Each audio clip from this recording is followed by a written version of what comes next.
Webinar tonight entitled An Empire of Sanctions. My name is Prasannan Parthasarathy. I'm a member of the board of Massachusetts Peace Action, which is sponsoring this event along with Brooklyn for Peace. I'm also a professor of history at Boston College.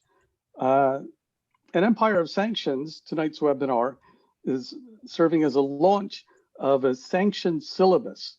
And this is a quite extensive introduction to the issue of sanctions that was put together by members of Historians for Peace and Democracy, which I'm also a member of.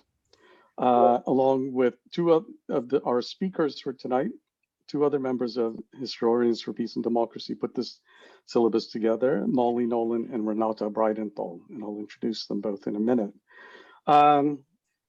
Historians for Peace and Democracy wanted to put together this syllabus in order to educate both faculty in higher education, secondary school teachers, as well as activists on what we see as a really important and growing threat to peace and well-being around the world, and that is the enormous explosion in the United States' use of sanctions as a form of economic warfare. And we at HPAD feared that sanctions would become even more prevalent as the threshold for the deployment of troops and US force around the world seems to be growing as a consequence of our endless wars. So sanctions, at least in mainstream discourse, seems like a softer form of exercise of US power. And this is alarming for a number of reasons, which I'm sure many of you are familiar with some of them, but you will hopefully learn more tonight. Now, the syllabus is divided into 5 broad sections. The first section looks at what sanctions are. It explores the different types of sanctions, the various legal regimes. If whoever is unmuted could mute. Thank you. That's the first section. What are sanctions? The second section looks at the history of sanctions, especially in the first half of the 20th century and into the Cold War, when sanctions started to be used on a growing scale. The third part of the syllabus looks at a number of case studies ranging from Cuba all the way from Iran to Iraq to Russia and China. At the moment, the US has imposed sanctions on more than 36 countries. We couldn't include every country, but we have a number of important cases of sanctions. The fourth section looks at non-state sanctions, most importantly, divest and boycott movements. And there, the syllabus focuses on the South Africa anti-apartheid movement, and also contemporary issues around Israel-Palestine and the BDS movement. And finally, the syllabus ends with responses to sanctions.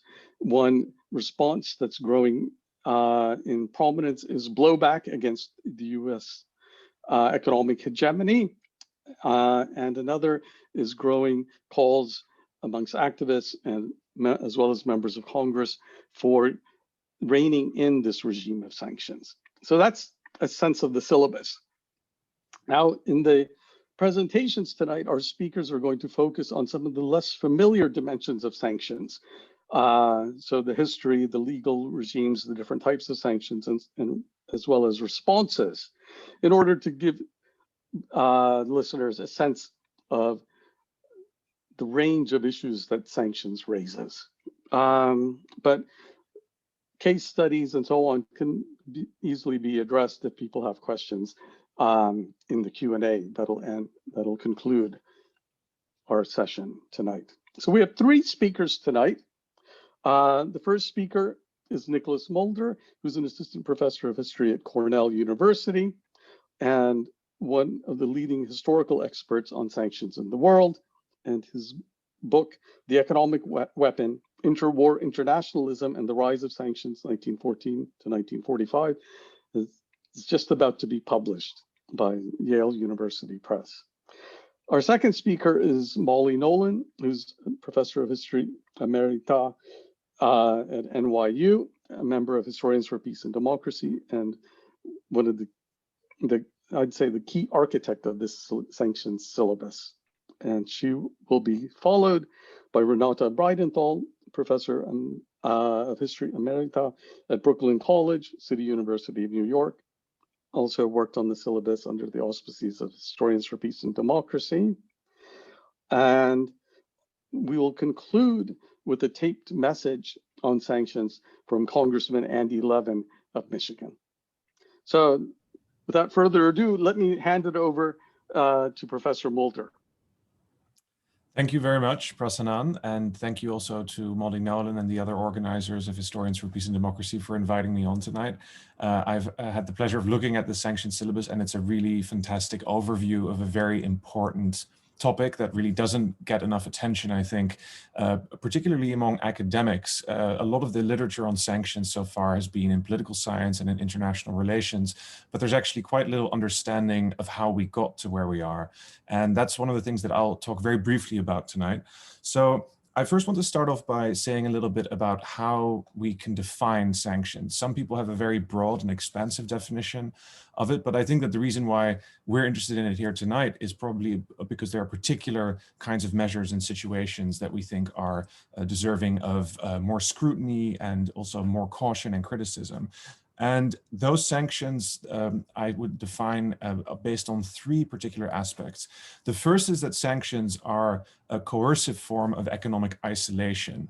And why that's important is because oftentimes sanctions are sometimes confused with other forms of political interference in economic relations between countries, tariffs, for example.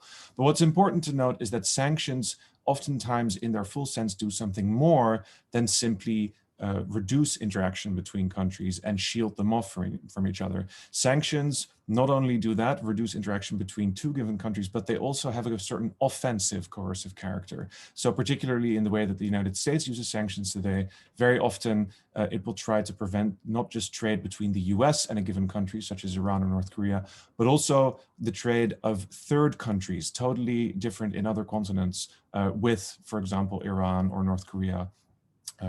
And so forth. So that is important because that is something that tariffs clearly do not do. Tariffs are a way in which the United States protects its own markets, and all countries have a certain measure of autonomy to do so in particular ways. But sanctions go much beyond that. So sometimes I think that's a useful thing to clear up. The second is, of course, that sanctions target civilians, and they target civil society and the civilian economy in important ways. Now, that too has a very long history, and I'll say more in a moment about particularly how that history has been shaped. But what's important is that this coercion, this is the third point, against civilians can happen not just in war, but in peacetime. And that is truly what makes sanctions, I think, different from older forms of economic coercion against civilians, such as sieges and blockades.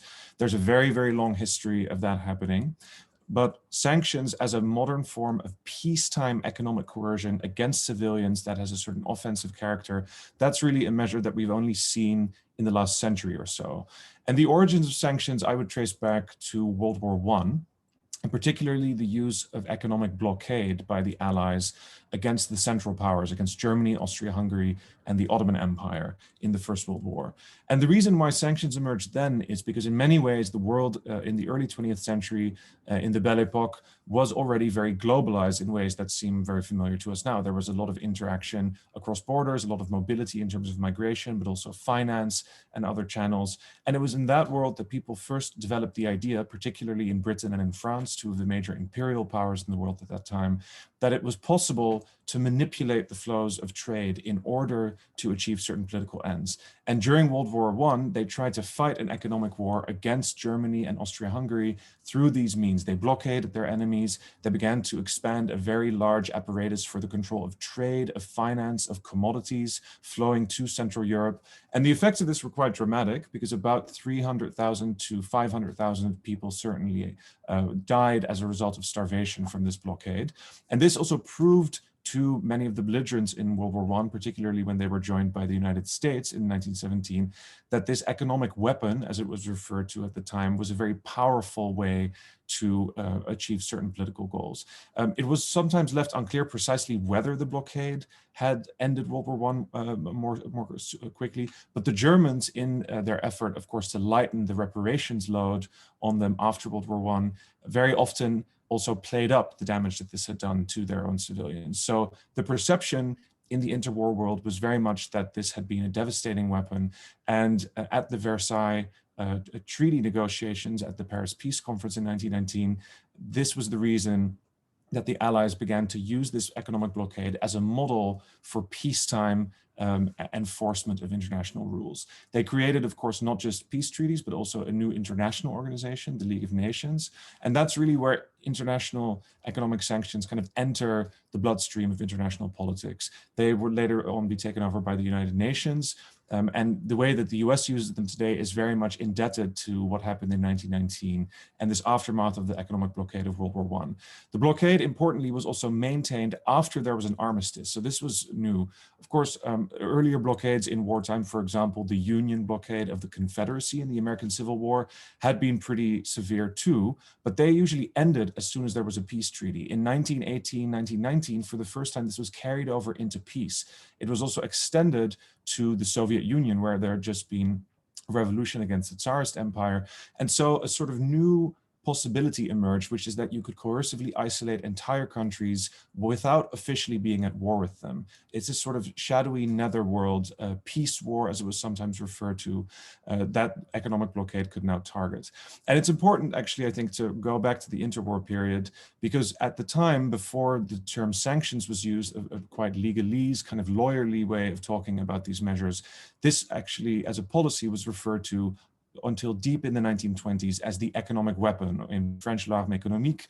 In other languages, similar kind of language. Its origins in war were very much a central part of the way that people saw coercive economic isolation.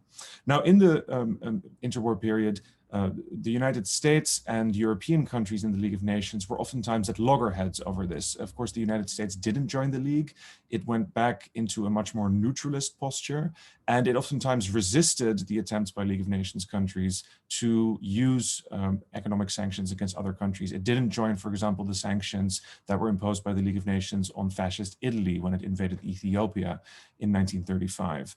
And this is a kind of interesting opposite situation from the one that we have today, when oftentimes it's the United States that's using the sanctions and European or Asian countries trying actually not to be affected by them, trying to claim a kind of third non-aligned space, or at least the possibility of implementing fewer sanctions than the United States is implementing, for example, on Iran.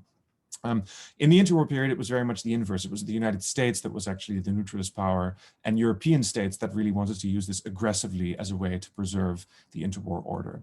Now, the last thing I'll say is something about what happened to sanctions from these origins in economic war in the interwar period until today. After 1945, the international situation, of course, changed with the creation of the United Nations and the rise of modern US hegemony on the world stage. And this also changed something about the nature of sanctions, because the original aim at the Versailles Conference, at the Paris Peace Conference, had been to use sanctions above all for one goal, which was an interstate goal, and it was to prevent war. The official procedure that the League of Nations had in its Article 16 was that sanctions would be imposed on a country after it had refused mediation in an international conflict, and it had been labeled unanimously by the League of Nations Council as an aggressor. So there were a quite specific set of conditions it had to actually obtain for a country to become the target of economic sanctions. They really were a multilateral policy.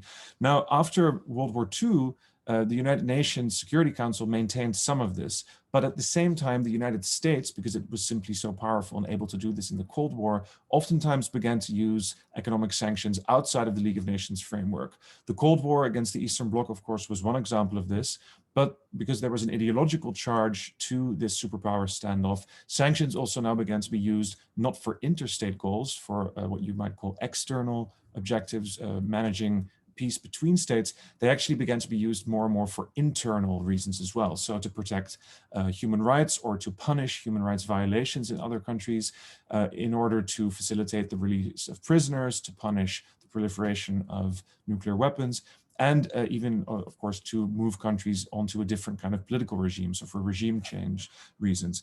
That is in itself an important shift, because that's very different from the way that economic sanctions originally were conceived. They had a quite circumscribed role, and in the interwar period, the League of Nations really wasn't very concerned with what the political character of its member states was, or what the human rights situation in individual countries was.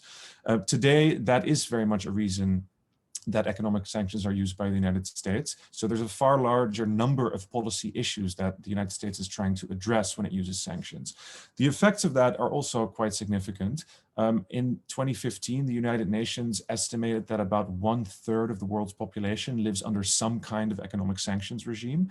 Now, of course, not all of these are equally severe or equally coercive. Some of them are simply travel restrictions or asset freezes, or they might target very small numbers of people in these countries.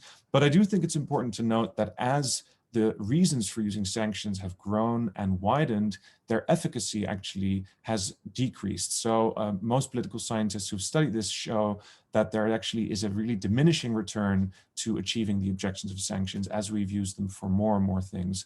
And I think that that's a useful thing to take into our discussion, and also as the other panelists will say more, because I think when we talk about sanctions today, we oftentimes take it for granted that you can use them for all sorts of things, but that has actually gone hand in hand with a really diminished rate of efficacy.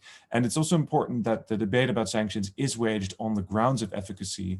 I think sometimes there's a sense to people that this is only a debate about morality and about humanity. That, of course, is very important, but simply on the level of pure practical rationality and preserving peace, there are good reasons, I think, to worry about this diminishing efficacy at the same time as the use of sanctions has definitely not decreased. So thanks very much, and I look forward to the other panelists.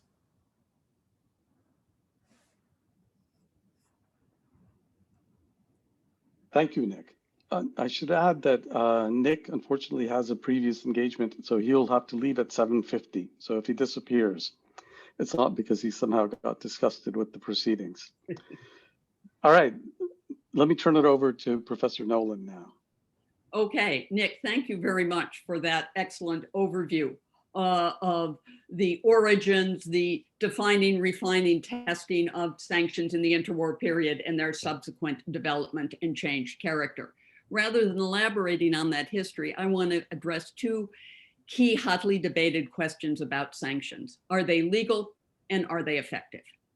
The question of legality can be answered differently depending on whether one is talking about how US sanctions or UN and EU sanctions, which the US has joined. It also depends on whether one is talking about the general or comprehensive sanctions imposed on a country or targeted sanctions against individuals, entities, or particular commodities, or whether one is talking about secondary sanctions against third countries which refuse to follow the dictates of US unilaterally imposed sanctions. According to US law, the government, or rather the president, can impose sanctions. This was originally done under the World War I Trading with the Enemy Act that was then carried over into peacetime. Since 1977, presidents could impose sanctions under the International Economic Emergency Powers Act. Like the War Powers Act of 1973, the Economic Emergency Powers Act was supposed to limit presidential power, but the Supreme Court quickly eroded any such congressional oversight. The president now need only to declare an economic emergency and he can impose any sanctions he wishes or is encouraged to by others. There is no requirement that he get subsequent congressional approval or even report to Congress on the extent and effectiveness of any sanctions. And there are no time limits on the sanctions imposed. International law seems to be trickier, and I'm not an international lawyer, but from the reading I have done, multilateral sanctions imposed by the UN are uniformly considered legal. The EU insists on its right to sanction, and those are obviously, given the nature of the EU, multilateral, and almost all EU sanctions are supported by the UN as well. Some international lawyers consider unilateral US sanctions illegal, regardless of whether they're general or targeted. They're seen as coercive and unilateral violations of national sovereignty and as acts of aggression. Secondary sanctions, punishing a third-party government or business that refuses to adhere to a US sanctions regime, does not seem to have a basis in international law, but the US can create compliance with such unilateral sanctions because of the power of its economy, the size of its markets, and the centrality of the dollar as a key global currency. What about effectiveness? The first thing one needs to ask is, what is it that sanctions are intended to do? In the case of the US, which, as Nick indicated, is the main sanctioning state at the moment, sanctions serve as a key tool in foreign policy along with diplomacy and military intervention. But to what ends? Many insist the goal is to change the policies of a particular regime, and policies range from weapons development to human rights violations, from unfair economic competition to threatening military action against third countries. Regime change is often another goal, although that is one which is much less explicitly acknowledged. Proponents of sanctions disagree on whether sanctions are an alternative to the use of force or a step towards so doing it if sanctions don't achieve the desired end. Critics argue that sanctions in and of themselves are a form of war, and one particularly brutal to civilians. Sanctions, by and large, have not brought about either regime change or significant changes in policies. Take general sanctions, the sort of comprehensive ones. They have been imposed on North Korea, Cuba, Iraq, and now Iran and Venezuela. None of those governments have fallen, nor have there been any substantial changes in policies that the US did not like. Do targeted sanctions work any better? The idea of targeted or smart sanctions became increasingly popular in the late 1990s from the late 1990s on, after the devastating humanitarian costs of general sanctions on Iraq became clear. The EU, the UN, and various European and American NGOs push most strongly for sanctions that would be limited, humane, and effective. George Lopez and David Courtwright, who were among the key designers of these so-called smart sanctions, insist that they were are a vast improvement on comprehensive sanctions because they target the powerful and not the powerless. They argue and cite cases where they have been effective in ending violent conflicts, in preventing international terrorism, and in protecting human rights. They admit that targeted sanctions are much less effective at fulfilling one of the main purposes that they have tried to do, which is to limit the arms trade. Nonetheless, they insist that targeted sanctions do not have any significant wider humanitarian impact. They are, in short, useful and ethical. Joy Gordon, who has written extensively on sanctions, is much more skeptical. She argues that targeted sanctions are hard to implement and enforce, noting that joint US, EU, and UN efforts to embargo the export of arms to some countries have failed to curb legal and illegal arm trade or to shape the behavior of sanctioned countries. Targeted sanctions, she also argues, have consequences beyond their ostensible narrow target. A particular piece of machinery, a particular raw material, a particular product of one kind or another can have much wider impacts on the economy and the civilian population.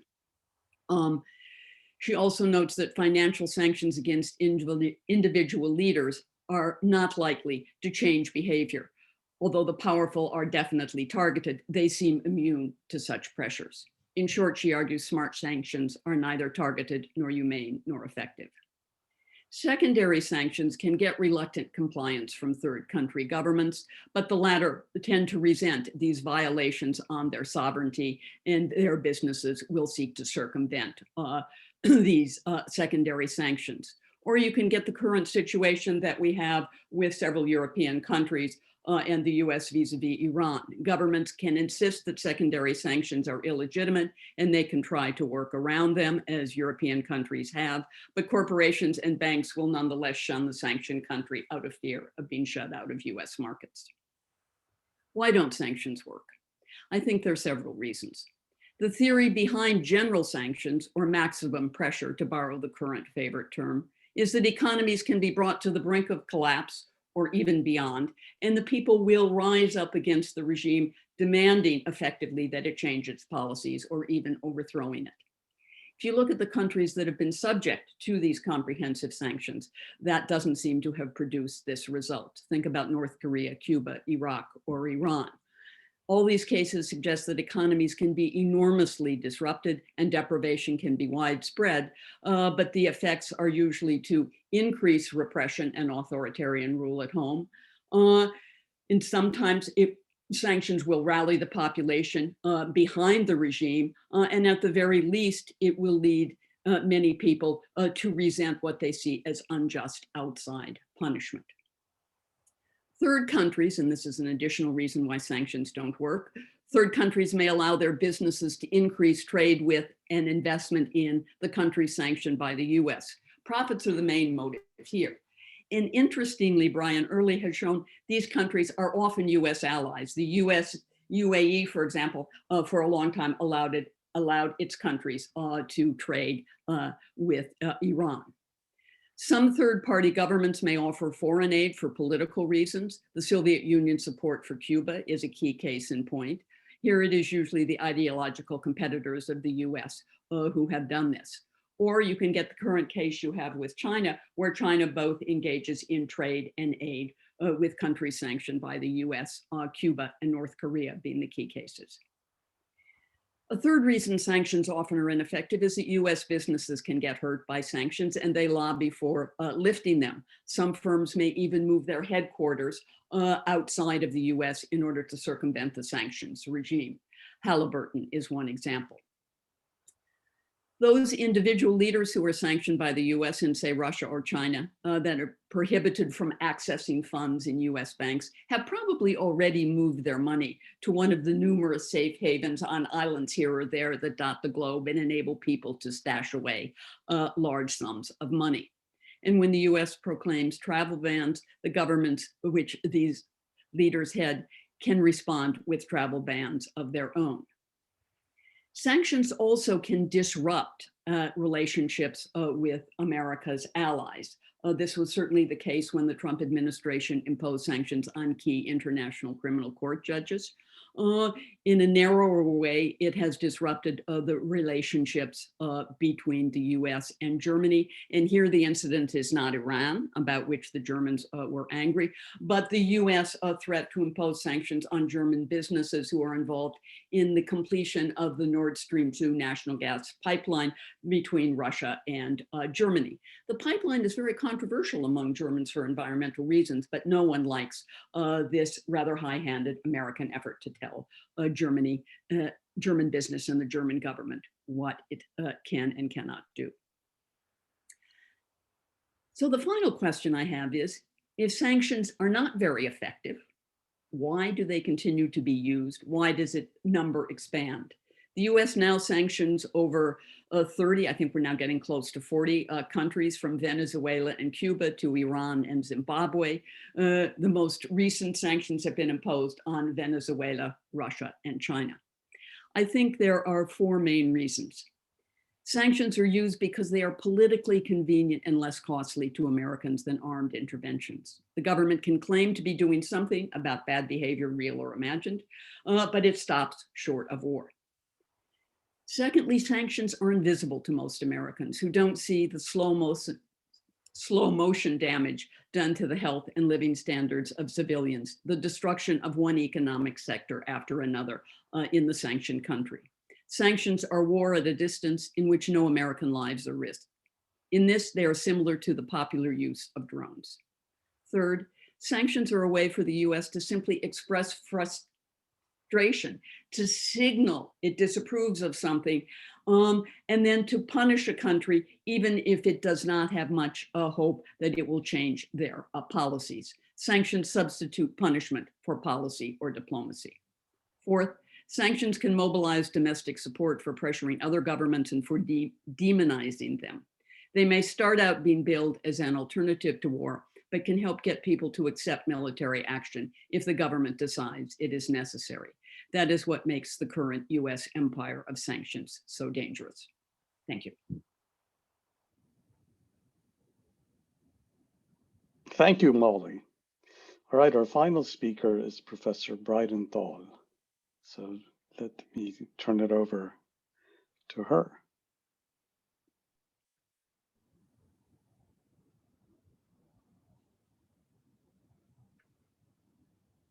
Renata, you need to unmute. Sorry, forgot. Thank you. There's another aspect besides ineffectiveness, and that is blowback. There are ways in which these sanctioning methods of sanctioning are actually creating harm back on the United States, and I'm limiting myself to the U.S. sanctions. As a matter of fact, right now there are in all states, entities, individuals, in all 3,700 sanctions out there, which have like tripled over the last two administrations. And I think Biden just put another one on Russia for Navalny. So interestingly, because this is a little bit off my topic, but interestingly, because there are no sanctions on Saudi Arabia for chopping up a journalist. So the whole question of human rights, raises questions about the goals or intentions or reasons for doing this. So what I was interested in and followed up on was the unintended consequences of some of these sanctions, and they are of several kinds. For example, other countries may replace the US in trade. So the European Union has developed its own relationships with Iran, which we have under sanction, by developing a new mechanism called the Instrument in Support of Trade Exchanges, or INSTEX. So that's an evasion, which makes us ineffective. China has organized a very large, I think it's 19 countries, Regional Economic Partnership Agreement, RCEP, which actually includes the Quad, the 4 members that are engaged with the United States in a kind of a protective, it's not a military alliance, but a connection that includes Japan, Australia, and India. So they can be with us politically and economically in the Chinese economic sphere, which is another kind of contradiction. Another way that that sanctions don't work and might even be damaging, in the case of penalizing Russia through sanctions on its agricultural exports, that actually has turned them to import substitution, which has made them one of the outstanding agricultural exporters right now and has damaged some American farmers or large farm, businesses. So that's imports and substitution. A third issue is that these sanctioned countries work often together. Iran and Venezuela have been making deals with each other. Iran's oil and Venezuela's oil are of different kinds and they supplement each other. Russia and China have been working very closely together. This, I think, is one of the outstanding problems in terms of blowback.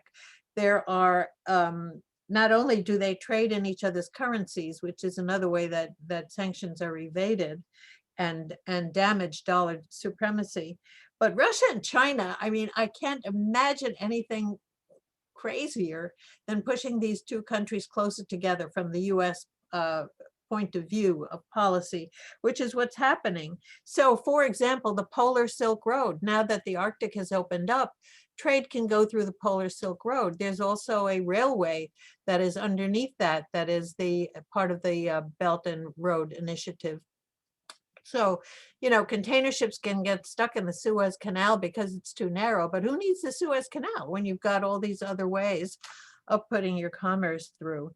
And that's coming. Their, relationship with each other, whatever their other hostilities or tensions have been in the past, this is really working to overcome them. And I think that's a very serious blowback from the point of view of people who are interested in maintaining American power.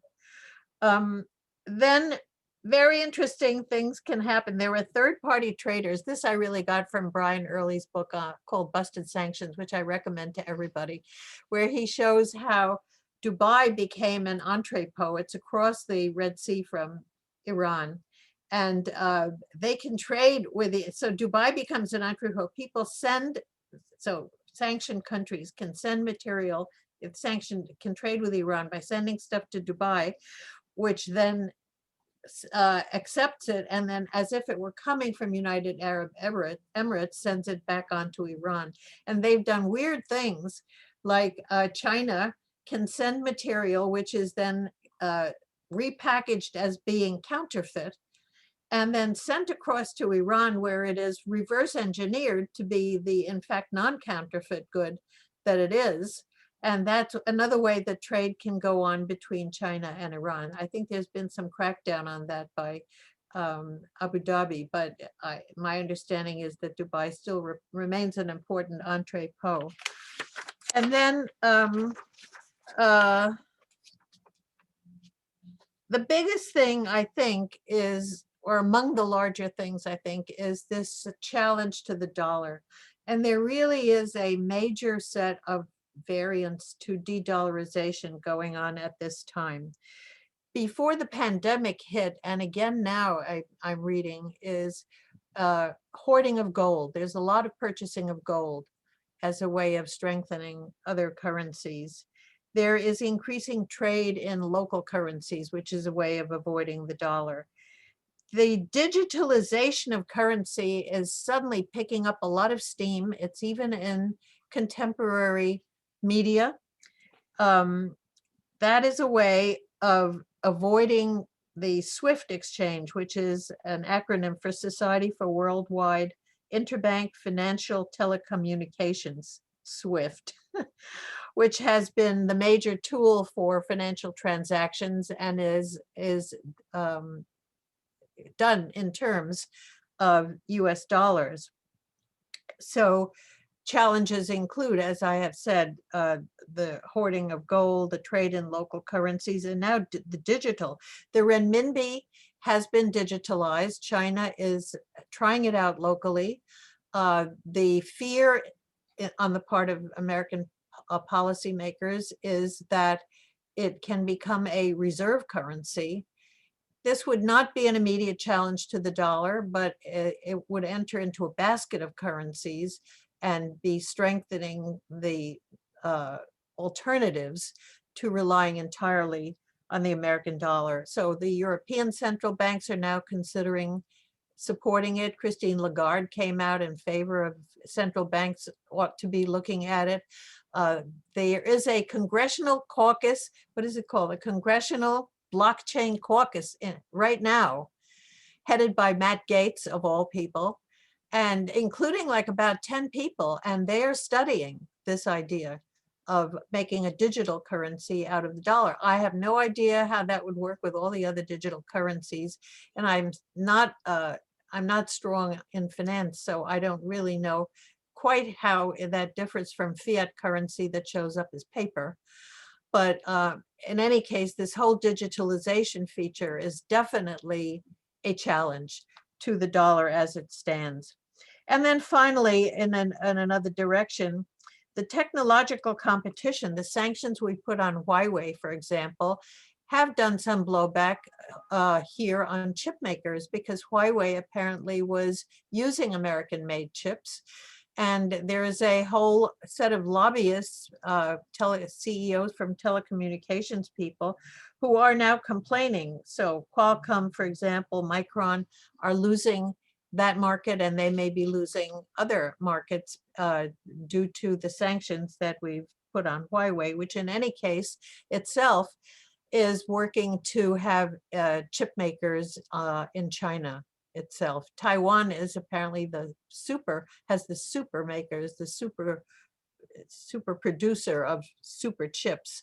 And that's one reason why Taiwan is so important today in the tension in the conflict between the US and China. So altogether, I think it's not only that sanctions haven't worked, it's that they've really done real damage back here. And I think that a growing number, I didn't make this up, I got this from, people who are looking at the problem. So that problem is out there, and it is definitely being discussed. So that's what I have to say about that.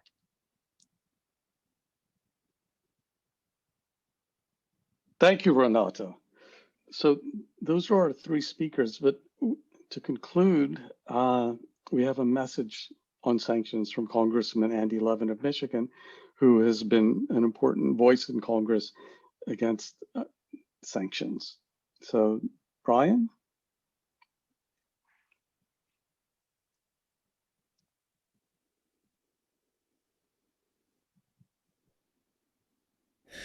Hey everybody, I'm Andy Levin, and I represent Michigan's 9th District in Congress. I'm thrilled to be talking to you about a topic I've spent a lot of time thinking about since I came to Congress, our country's use of sanctions. First, I want to thank my friend Prasannan Parasarati for inviting me, and I'm really sorry I couldn't be there in person, but we just couldn't figure out the scheduling. So here we are, life during COVID, life in Congress. I'll start by telling you a little bit about how I came to focus on this topic and where I think we ought to go from here when it comes to U.S. sanctions policy. I'm a member of the House Foreign Affairs Committee, and I'm the vice chair of the Subcommittee on Asia, the Pacific, Central Asia, and Non-Proliferation, quite a mouthful. One of our first hearings in that subcommittee back in 2019 was titled, Making Sanctions Effective, the Case of North Korea. And one of the things we learned during that hearing was that humanitarian organizations often were having a really hard time navigating sanctions to meet the needs of the North Korean people. Yes, sanctions provide exemptions for food and medicine, but aid workers need more than that. Let me give you an example. In 2018, the AP reported on doctors in North Korea finally getting the machines they needed to do rapid tuberculosis tests, TB tests. But the machines need special cartridges to operate, and those cartridges were getting held up by sanctions. It's maddening. North Korea has one of the highest TB burdens in the world. Certainly, the government's to blame for the lack of public infrastructure, for the failure to keep TB under control. Fine. But sanctions were impeding the aid meant to fill that gap. It was really shocking to hear. These sanctions are in place in part because the regime is hurting its own people, for sure. But now the sanctions themselves are hurting people too. I've been a human rights advocate for decades, and a lot of that work has focused on South and East Asia. And it's a big reason I wanted to be on the Asia subcommittee. So I wanted to explore this question through a human rights lens. How might we ensure that human rights are protected and humanitarian needs are met when sanctions are being implemented? Eventually, I introduced legislation with Senator Ed Markey of Massachusetts called the Enhancing North Korea Humanitarian Assistance Act. And it would modify sanctions implementation to ensure that assistance can reach those who need it most. But of course, this problem goes way beyond North Korea. Our long-term solution can't be to make individual sanctions more humane. With over 8,000 measures affecting 39 countries representing 1/3 of the planet's population, we need comprehensive reform and oversight to bring U.S. sanctions policy in line with our commitment to human rights and national self-determination. We can learn from cases like North Korea's and work to avoid those issues altogether, all over the world. The last administration was heavy-handed with its sanctions. They believed the best way to get the foreign policy outcomes they wanted was through maximum pressure, not through diplomacy.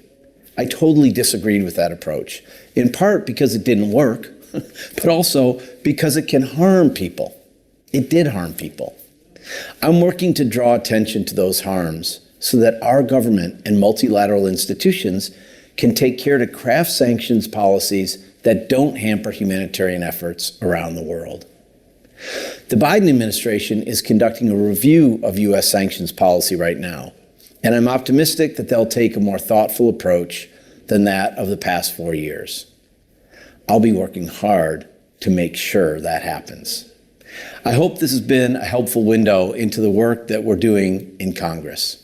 Thanks so much for having me. I can't wait to see the great work that you all will do on human rights and peace. Take care.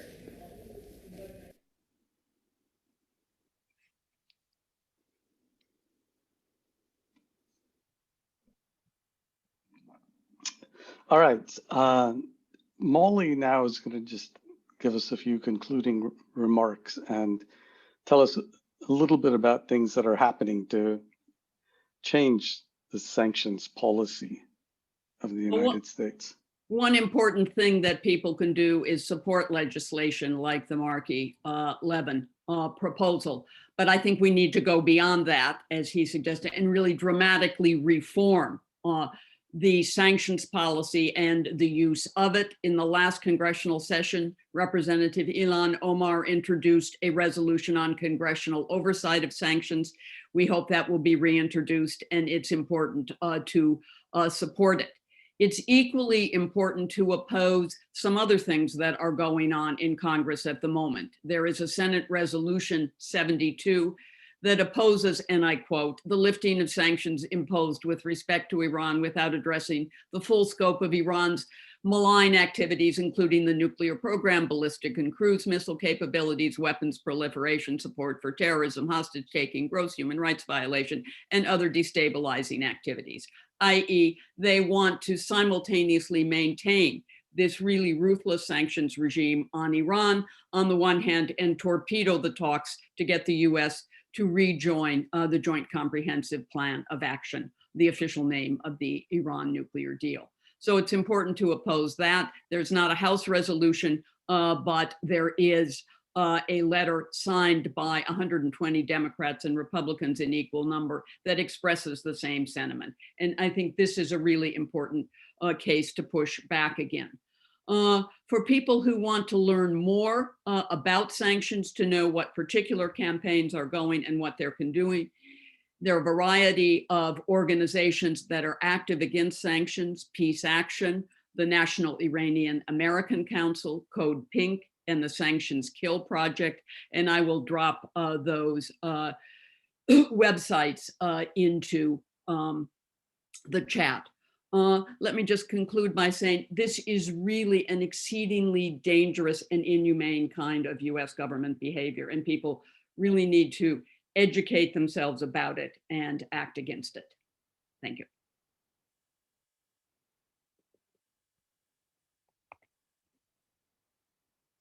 Thank you, Molly. So Brian, can you put all the speakers up at once? And then we can address questions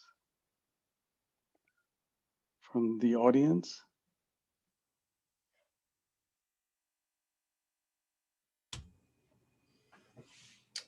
Sure, and just as a helpful tip, if you'd like to raise your hand, you can click the participants button at the bottom of your screen, and then the raise hand button, and we'll see that you have a question and then call on you in turn.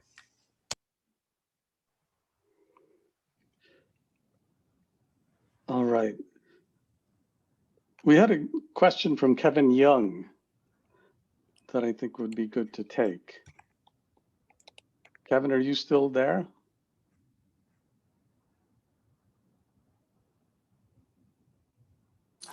Hi, yes. So I just wanted to ask basically what I wrote in the chat earlier. I was interested in the evolution of international law with regard to sanctions, given that, you know, after World War II, collective punishment was being outlawed at the international level through the Geneva Conventions. But was there no discussion of sanctions as a form of collective punishment at that time?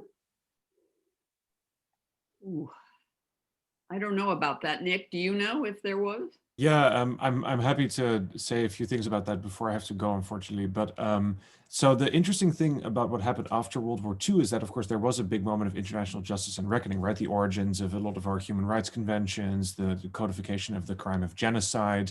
But what's interesting is that the collective punishment of civilians, particularly through coercive isolation and starvation, was kept really studiously out of that definition.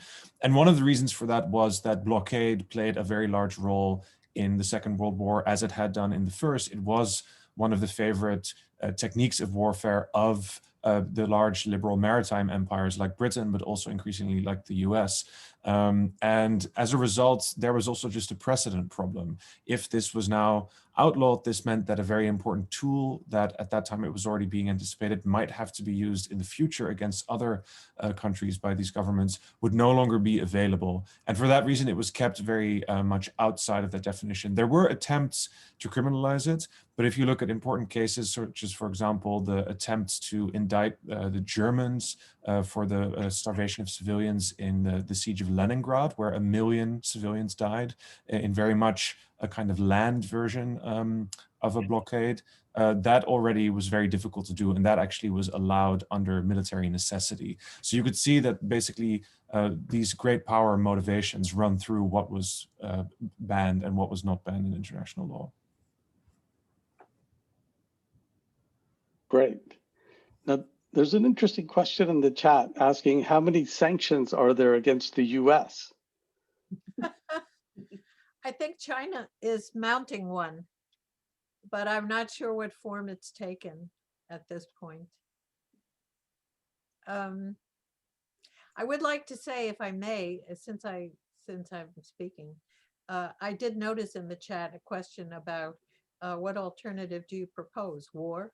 And I think what I would say is I think the United States needs to stop thinking that it really can run the whole globe. It is American hegemony that is being questioned, not only because through sanctions evasion and through blowback, but that is what's at the bottom of a lot of the reactions. And I think that is a serious policy decision, that we ought to be thinking more about. Particularly general sanctions, but many targeted ones as well, have absolutely horrendous humanitarian effects. They are a kind of a war by another name. And I think it's very interesting, as Nick pointed out, that when what we come to now think of as sanctions were being defined and used from World War I on, it was referred to initially as the economic weapon, making it clear its relationship to a really very aggressive and interventionist policy. Here's an interesting question from Israel Motar. What are the US regime's qualifications to dictate anything to the rest of the world using, quote, any kind of sanctions? Well, that's what I was saying before. The question is American hegemony through its financial up till now financial strength, is that a legitimate thing, or should it not be questioned? I mean, it's something that developed in the wake of World War II, and in which America emerged as the world's dominant military power, the overwhelmingly world's largest economy, and it began to establish what Chalmers Johnson so accurately called its empire of bases around the globe. And it took upon itself this role. It claimed for itself that it had a right to do this while pledging nominal allegiance to multilateralism and international organizations. When it felt it was necessary, it acted on its own. And sanctions come out of this, and were very much a part of this initial stance. By the late 1940s, the US had developed something called the COCOM list. It was all the goods that no American business was to sell to the Soviet Union or the communist countries in Eastern Europe. And they threatened Western European countries with withholding Marshall Plan aid if they didn't comply with the COCOM list. They had a similar list against China. So this was very much a part of this claiming of hegemony. And hegemony is always something that is about, power politics. And those are shifting. Prasan, you got some hands raised. Do you see those? No, I can't see those. Okay. Okay. got Ken Brown. I see them now. I was only looking at chat. Okay, Ken Brown. I see you have your hand raised. Thank you very much. I really, really appreciate this conversation. This is my first event through HPAD, and I'm just really, really gratified to be a participant in this. So thank you all very, very much. On to the question. I write naval history, so my tendency or proclivity is to conflate sanctions with blockades. I have a couple of questions. If they are, for legal purposes, conflatable, or political purposes, conflatable, then would it be appropriate to understand the legality and legitimacy of sanctions / blockades through a Grotian notion of freedom of the seas? And if that's legitimate, then does that mean that sanctions / blockades are a legitimate act of war and should be understood as a tool of war and thereby, framed and appreciated as a tool of war? Well, I think one of the points that Nick Mulder made was that the blockade was very much an explicit act of war and engaged in during wartime, whereas one of the things about the sanctions regime, this new use of sanctions as an economic weapon, is that it's done in peacetime. And it defines itself as being a peacetime policy or a peacetime tool of foreign policy. Yeah, that's what we call in the business a lie. All right, thank you, Ken. Siddhartha Banerjee?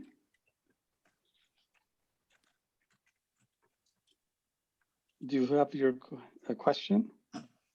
She's muted. Yes, thank you. This is a very relevant program. Very eminent speakers, very persuasively made points. I'd like to draw our attention, if I may, to a specific situation which relates to the equation between the United States and India. India, as some of you are well aware, has been making noises about importing the S-400 missiles for air defense from Russia.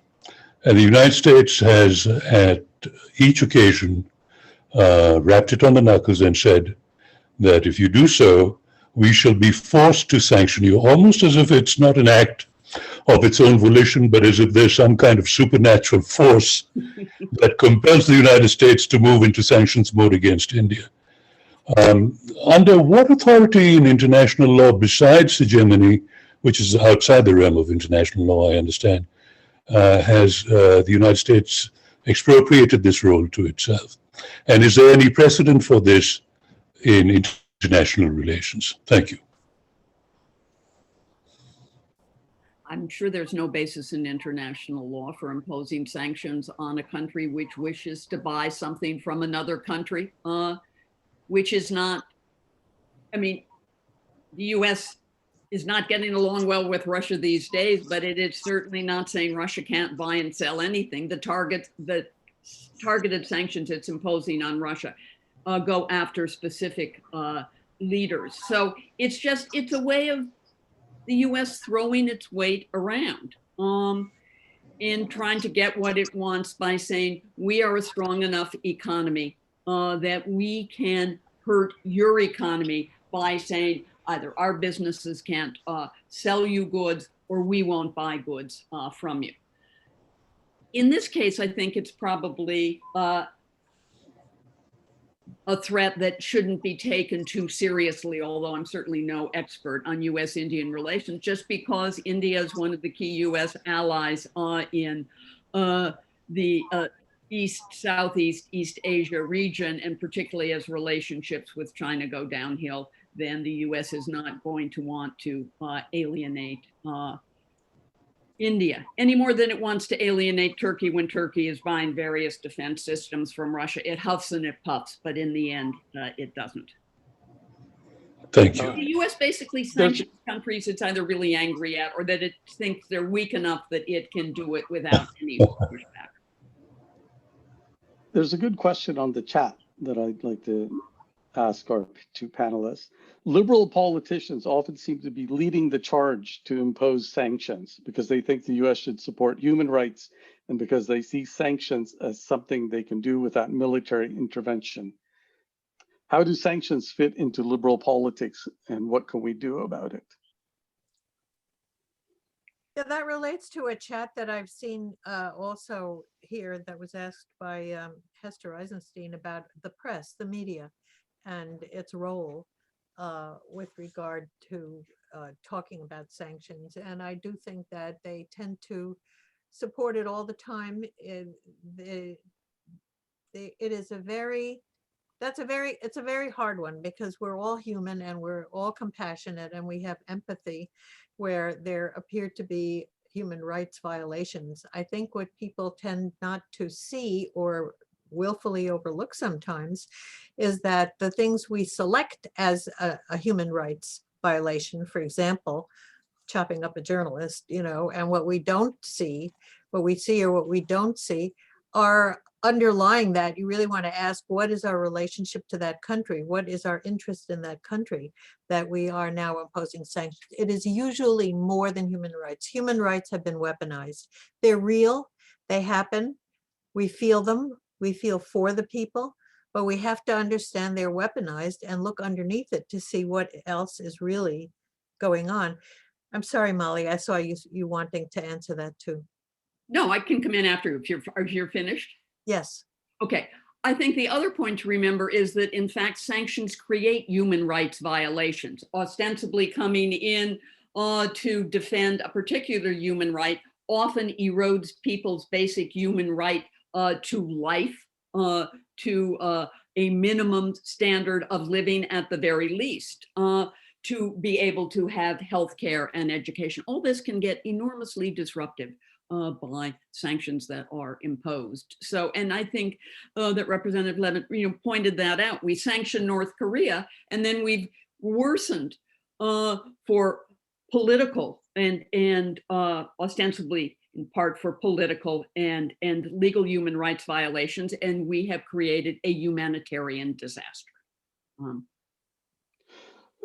Can I pick up on this question and say that I think the fight against sanctions, and especially coming out of a kind of liberal interventionist tradition, is part of the fight against liberal war making. It's sort of two sides of the same coin, because as we've said, as the speakers have said tonight, sanctions are a form of warfare, and they have real consequences for a number of the people who are subject to them. So it's part of the struggle is to transform the liberal approach to U.S. foreign policy, which we're engaged in, many of us in this forum tonight. And I think the other thing that I would add, what I see really important about this Ilhan Omar bill, aside from addressing sanctions, is that it's part of the effort to assert democratic control over U.S. foreign policy. And it's analogous to some of the struggles taking place around the AUMF battle in Congress right now. Congress has abdicated its responsibility, its democratic responsibility in foreign policy. So we need to push our representatives to reclaim and represent us and take out war making, whether it's sending in troops or drones or sanctions, out of the hands of the executive, who's exercising these powers in a kind of unrestrained and out of control way, I would say.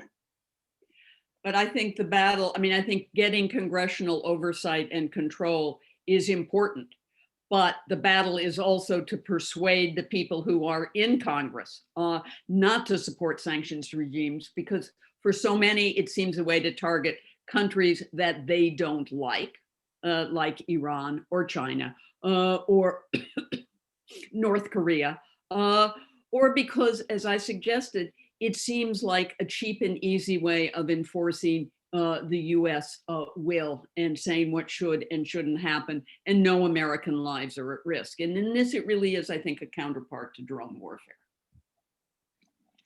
So Catherine Hoyt had her hand up. Would you like to ask your question? Catherine Hoyt? Sure.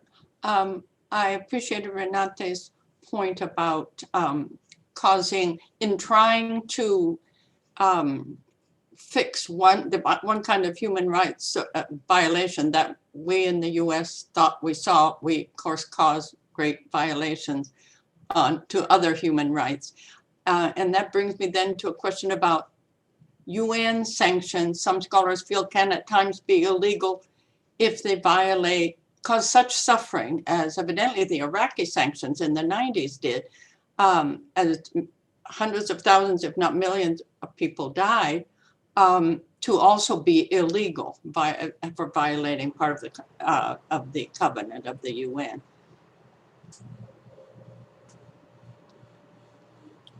Oh, I mean, I think the opposition to the Iraq sanctions, the argument, as nearly as I can tell, was primarily based on the humanitarian argument that this death toll was just absolutely staggering from the way in which sanctions destroyed the entire medical system and eroded the economic infrastructure. I don't know, but I haven't read enough whether people also said this shows that certain UN sanctions, even though multilateral, are and decided by this international body, are illegal. But that's something I will definitely want to look into. Thank you. Can I ask the two speakers if there are situations in which they would support sanctions? well, that actually, we talked about that, and there is a section in the syllabus about South Africa and about Israel-Palestine right now, which were movements that actually came from below. I mean, in the case of South Africa, it took decades for states to pick up on the sanctions. The US and Great Britain opposed sanctions against South Africa for a very long time. They had commercial interests there that they didn't want disturbed. And it took a long-term effort and pressure also from the UN. And I think we want to remember that the UN is also a political body, and its politics have changed over time depending on, who is important in it. As for the Israel-Palestine thing, BDS is very hotly debated in the United States.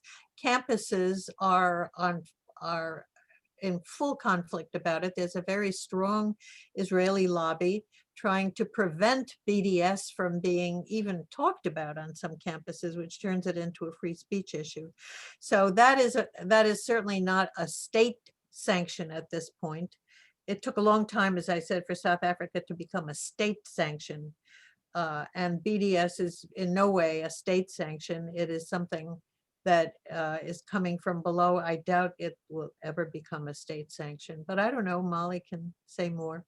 No, I think it's true. I think in both those cases, it has come from groups within the countries that, in the case of South Africa, were ultimately at least partially sanctioned. And in the case of Israel-Palestine, there are no state sanctions imposed, but people there say, this is part of our struggle for a more equal and just society. And we are asking states to do this on our behalf or in our interests. And that's very different from the way state sanctions were used both via the League of Nations in the interwar period and primarily by the US with some EU and UN sanctions after 1945. Thank you. All right, there's a question here from Carolyn Eisenberg, who Carolyn writes, in the 1990s, the impact of sanctions on Iraq was almost completely ignored by the mainstream media. It continues to be the case that the humanitarian consequences of current sanctions remains a non-topic in the mainstream media. Is there any available strategy for challenging that silence? I think this is the really hardest thing about the way the US manages its foreign policy and its imperial interests, and has since Vietnam. You have wars that you try to make as invisible as possible. You try to hide the costs to American soldiers. You try to send as few as possible. You don't have a draft. And you really don't encourage any investigation of what either your warfare or your drones or your sanctions are doing in the countries which are affected. And how you break through that is really very hard to know. How do you get the mainstream media to pay attention? There are more ways in which you can get some hearing given the variety of alternative news channels that exist and via social media, but I think it is really extremely difficult. And I would appreciate knowing what ideas other people might have about that. Because I think the very invisibility of the effects of sanctions are what make it so easy for people to say, well, of course, this is a reasonable policy. I mean, we have to do something, and this is, you know, not going to be too bad. Right, which is, I want to say, I think we really need to rethink what we mean by war. I mean, you know, we think of war as hot war and military and bombing and soldiers, but there are many forms of war and we're in them. There is trade war. There is a sanctions war. There is a cyber war for sure. You know, there is propaganda war, which is what the media are about. So in many ways, we are in forms of war. They're short of hot war. But I think we have to acknowledge it's a reality. All right. I want to point to something that Brian Garvey of the MASP session put into the chat. There's a link that you can click on to send the Biden White House a message on sanctions. So please do that. And I think if we want to get the word out about the humanitarian consequences and the real destruction of human life that is taking place around the world because of this sanctions regime that the U.S. has constructed, please educate yourself. Use our sanctions syllabus. Let people know about it. Make this an important political struggle. And also look out. We may have some future webinars on specific pieces of the sanctions syllabus coming up in the summer.